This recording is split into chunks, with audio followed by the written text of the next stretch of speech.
పరిశుద్ధుడైన మహాశక్తిమంతుడైన మా పరలోకపు తండ్రి, మీ గొప్ప నామానికి స్తుతులు.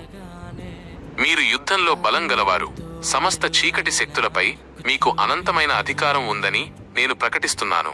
నా జీవితంలో సాతాను యొక్క దాడుల నుండి నాకు రక్షణ దయచేయమని మీ సన్నిధికి వస్తున్నాను. ప్రభువా, నన్ను, నా కుటుంబాన్ని, మా ఇంటిని, మా ఆస్తిని యేసుక్రీస్తు బహు విలువైన రక్తం ద్వారా పూర్తిగా కప్పమని అడుగుతున్నాను.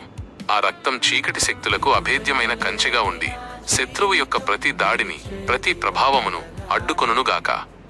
యేసుక్రీస్తు నామములోను ఆయన అధికారం ద్వారాను నాపై, నా కుటుంబంపై, నా భావోద్వేగాలపై లేదా నా భవిష్యత్తుపై అధికారం చెలాయించడానికి ప్రయత్నిస్తున్న ప్రతి దురాత్మను, పిశాచాన్ని, సాతాను క్రియను మరియు దాని అనుచరులందరినీ నేను బంధించి ఖండిస్తున్నాను. నాకు వ్యతిరేకంగా పంపబడిన రోగకారక ఆత్మలు, భయం, ఆందోళన, నిరాశ, కోపం మరియు వ్యసనపు ఆత్మలు యేసునామములో ఇప్పుడే నా శరీరాన్ని, మనస్సును విడిచి వెళ్ళిపోండి. నాకు వ్యతిరేకంగా సాతాను సిద్ధం చేసిన ప్రతి ఉచ్చు, ప్రతి అబద్ధపు ఆలోచన, ప్రతి కుట్ర నిరర్ధకం అవునుగాక.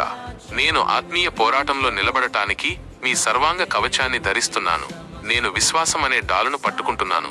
ఆ డాలు శత్రువు పంపే అగ్ని బాణాలన్నిటినీ ఆపివేస్తుంది. నా మనస్సు రక్షణ అనే శిరస్త్రాణంతో భద్రంగా ఉంది. నేను దేవుని వాక్యమనే ఆత్మ ఖడ్గాన్ని తీసుకుంటున్నాను.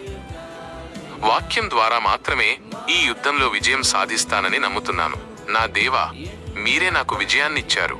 లోకంలో ఉన్నవాని కంటే మీలో ఉన్నవాడు గొప్పవాడు. మీరు నన్ను ప్రేమిస్తున్నారని, నన్ను రక్షిస్తున్నారని మరియు నాకు విడుదల దయచేసినారని విశ్వాసంతో ప్రకటిస్తున్నాను. నా జీవితమంతా మీకే మహిమ కలుగునుగాక. యేసుక్రీస్తు శక్తివంతమైన నామములో సంపూర్ణ రక్షణ మరియు విడుదల కొరకు ప్రార్థిస్తున్నాను. ఆమేన్.